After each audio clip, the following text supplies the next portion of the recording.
उनकी वजह से है और वे खेत जोतने ना जाए तो वहाँ एक दाना भी पैदा नहीं हो सकता। उधर हल को लगता है कि खेतों की असली जुताई तो वो करते हैं, बैल तो खाली खेत में टहलते रहते हैं। एक दिन दोनों में बहस हो गई। बैलों ने कहा, खेत हम जोतते हैं, उसमें सारी मेहनत हमारी होती है, इसीलिए नितिन हमें अपने हाथों से खिलाता है। तभी हल ने अकड़ते हुए कहा, जी नहीं, धरती का सीना फाड़ कर ताजी मिट्टी बाहर हम निकालते हैं, इसीलिए असली जुताई हमारी हुई, तभी तो किसान हमारी पूजा करता है। दोनों में झगड़ा बढ़ गया तो दोनों फैसला करने नितिन के पास पहुंचे। नितिन दोनों को भी बराबर प्यार करता था। वो सोच में पड़ गया। बाद में नितिन ने सोचकर बैलों से कहा, तुम्हारा कहना सच है, तुम बहुत मेहनत करते हो, जाओ आज पूरा खेत तुम जोताओ। ये सुनकर बैल खुशी से उछलते कूदते खेत पहुंच गए। वे पूरा दिन खेत में चलते रहे। शाम को नितिन ने आकर जब देखा तो खेत जरा सा भी जूता नहीं था। नितिन ने कुछ भी नहीं कहा और बैलों को लेकर चुपचाप घर लौट आया।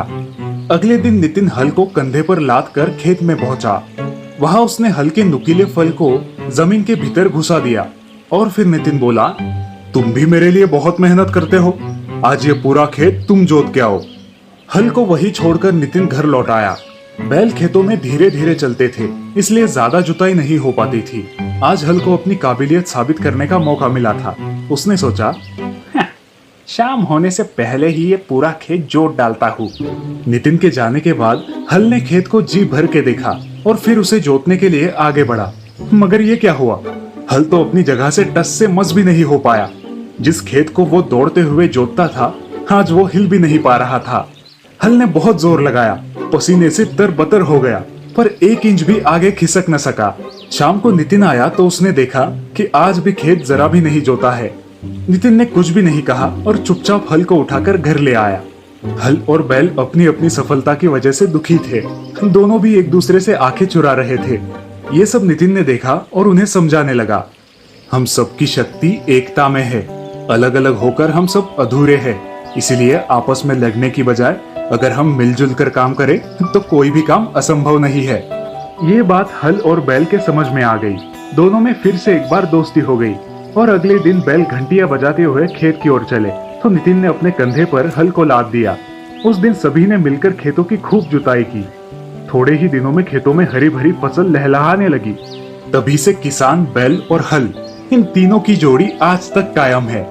तो दोस्तों, इस कहानी से हमें ये सीख मिलती है कि कोई भी व्यक्ति अपनी अपनी कला में माहिर होता है, कभी भी किसी की तुलना किसी और से नहीं करनी चाहिए।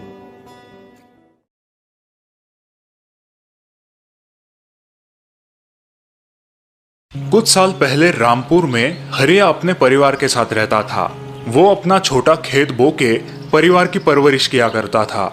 उसका छोटा भाई कृष्णा खेती के काम में उसकी कोई मदद नहीं करता, लेकिन कृष्णा एक बहुत ही अच्छा कारपेंटर था। कृष्णा, कृष्णा उठो भाई, सूरज सिर पे आया है, कुछ काम वाम नहीं करना तुम्हें? भैया स्कूल शुरू होने में अभी 1 महीना बाकी है, क्यों परेशान कर रहे हो, सोने दो ना। मुखिया जी सुबह आके गए हैं, वो स्कूल के बेंचेस का काम कब तक होगा पूछ रहे थे। कह देना हो जाएगा, अभी बहुत टाइम है। ये कह के कृष्णा फिर मुंह पे चद्दर ओढ़ के सो जाता है। हरिया को समझ नहीं आ रहा आखिर इसे कैसे समझाए। इसी विचार में हरिया अपने खेत की तरफ निकल पड़ता है। जब वो गांव की नुक्कड़ पे पहुंचता है तब, अरे भाई, सुना है मुखिया जी दूसरे गांव से मिस्त्री बुला रहे हैं।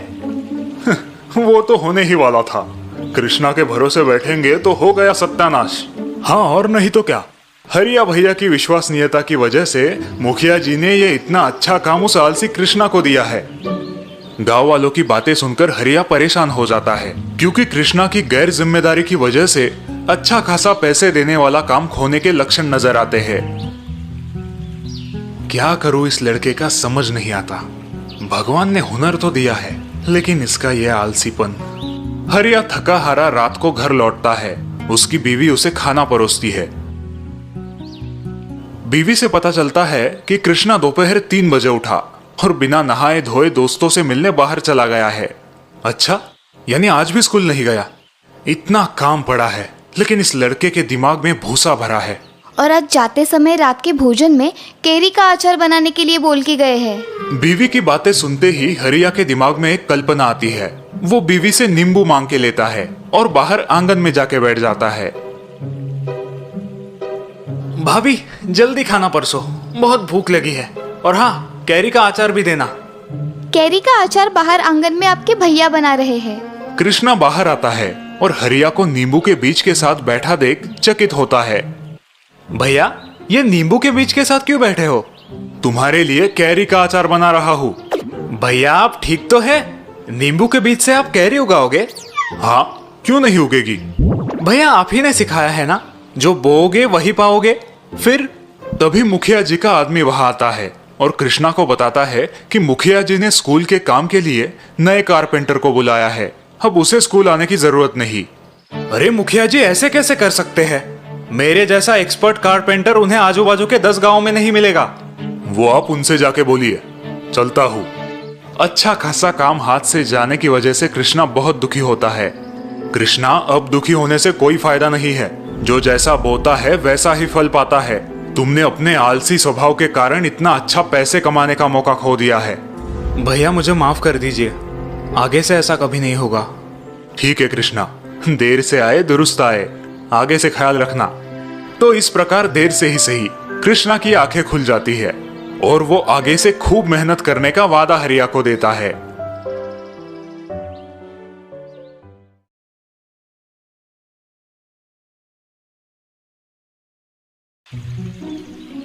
पवन एक मैकेनिक था जिसका गांव में एक गैरेज था।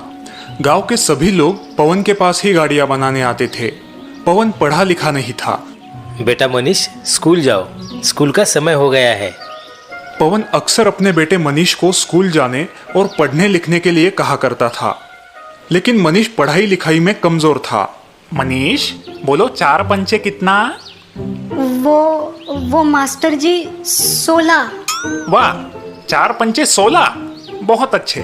अब हाथ आगे करो। मास्टर जी मनीष को छड़ी से मारा करते थे। अक्सर मनीष सालाना परीक्षा में फेल हो जाता था और फिर पवन उसे बैठकर समझाता था।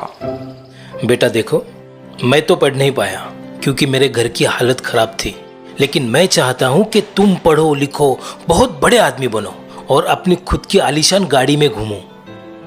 पापा मैं बहुत मेहनत करता हूँ, लेकिन मुझसे नहीं हो पाता। बेटा और मेहनत करो।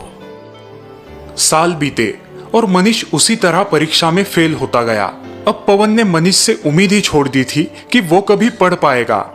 बेटा मनीष, कल से गैरेज आया करो, कम से कम कुछ काम तो सीख लो। और अगले दिन से पवन अपने बेटे मनीष को गाड़ियां बनाना सिखाने लगा।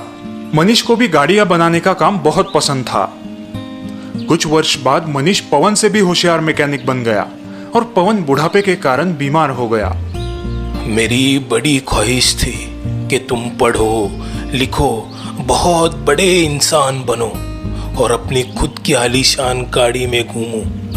अब मैं पढ़ नहीं पाया तो क्या करें, लेकिन गाड़ी में जरूर घुमाऊंगा आपको, और वो भी खुद की गाड़ी में। उस दिन मनीष ने ठान लिया कि वो अपने पापा की इच्छा पूरी करेगा और खुद ही अपने लिए एक कार बनाएगा।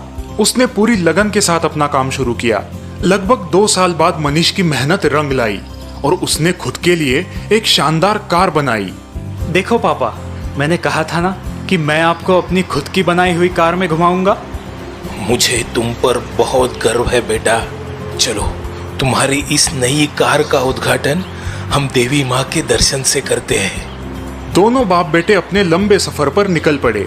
कई किलोमीटर चलने के बाद पवन के मन में एक ख्याल आया। अरे बेटा मनीष, कार में पर्याप्त डीजल तो है ना? हम काफी दूर आ चुके हैं, डीजल खत्म ना हो जाए। अरे पापा, उसकी कोई जरूरत नहीं। ऐसे कैसे? भला बिना तेल की कोई कार कैसे चलेगी? हाँ पापा, चल सकती है, ये बिल्कुल मुमकिन है। बेटा, मेरे इतने साल का तजुर्बा कहता है कि बिना तेल के कोई कार कभी नहीं चलेगी। पापा, आपको मेरी बात पे यकीन नहीं हो रहा ना? रुकिए, आपको अभी यकीन दिलाता हूँ। ऐसा कहकर मनीष ने तुरंत कार रोक दी। वे दोनों कार से बाहर आए। पवन कार की जांच करने लगा। तभी उसने पाया कि कार में ईंधन के लिए कोई टैंक मौजूद ही नहीं है। अरे ये कैसे संभव है? इस कार में तो तेल की टंकी ही नहीं है। क्यों पापा, कहा था ना मैंने, इस कार में तेल की कोई जरूरत नहीं। ये कार सौर ऊर्जा से चलती है। ये बात सुनकर पवन हैरान रह जाता है। उसकी आंखों में खुशी के आंसू आते हैं। मनीष का पूरा बचपन उसकी आंखों के सामने आ जाता है। मुझे माफ कर दो बेटा, मैं गलत था। तुमने एक ऐसा आविष्कार किया है जो आज तक कोई पढ़ा लिखा नहीं कर सका। मुझे तुम पर नाज है। सच में तुम्हारी ये कार कोई मामूली कार नहीं है, ये एक जादुई कार है।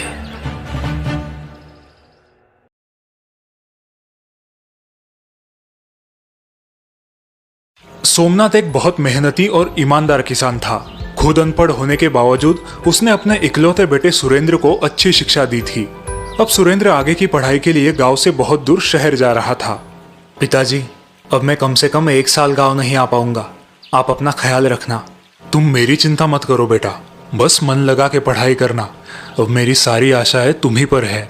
हाँ पिताजी, मैं आपको निराश नहीं करूंगा। दूसरे दिन सुबह होते ही सुरेंद्र शहर चला जाता है और सोमनाथ अपने खेतों में काम शुरू करता है। कुछ देर बाद गांव के साहूकार का चेला शंकर वहां आ टपकता है। और सोमनाथ भैया कैसे है? भगवान की कृपा है। बस मेरा सुरेंद्र अफसर बन जाए तो मैं आराम ही आराम करूंगा।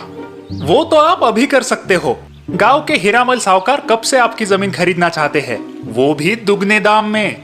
नहीं शंकर, एक किसान के लिए उसकी जमीन माँ के समान होती है और माँ का भी कोई सौदा करता है भला। अब आपकी मर्जी, लेकिन इस साल बहुत भयंकर सूखा आने का अंदेशा है और अब तो सुरेंद्र भी नहीं है आपकी सहायता के लिए। देखते हैं। शंकर सोमनाथ को जमीन बेचने के लिए राजी नहीं कर पाता और वहां से निकल पड़ता है। ये बूढ़ा बहुत जिद्दी है। अब साहूकार मुझ पर नाराज होंगे। ऐसे ही महीनों बीत जाते हैं। सुरेंद्र और सोमनाथ एक दूसरे को चिट्ठियां लिखकर अपनी खुशहाली बताया करते थे। सोमनाथ, तुम्हारी चिट्ठी है भाई, सुरेंद्र ने भेजी। डाकिया जी, जरा ये चिट्ठी पढ़ के तो सुनाइए। डाकिया सोमनाथ को सुरेंद्र की चिट्ठी पढ़ के सुनाते हैं। चलो अच्छा है, सुरेंद्र की पढ़ाई ठीक चल रही है। हाँ, होनहार है तुम्हारा बेटा। जल्द ही तुम्हारे अच्छे दिन आएंगे सोमनाथ। हाँ, इसी उम्मीद में दिन काट रहा हूँ। बस हमेशा की तरह मेरी तरफ से 2 शब्द खुशहाली के उसे लिख दीजिए। हाँ क्यों नहीं, अभी लिख देता हूँ। जुलाई खत्म होके अगस्त शुरू हुआ था, लेकिन बारिश का कोई नामो निशान नहीं था। सारे गांव वाले चिंतित थे। अब एक ताजा खबर।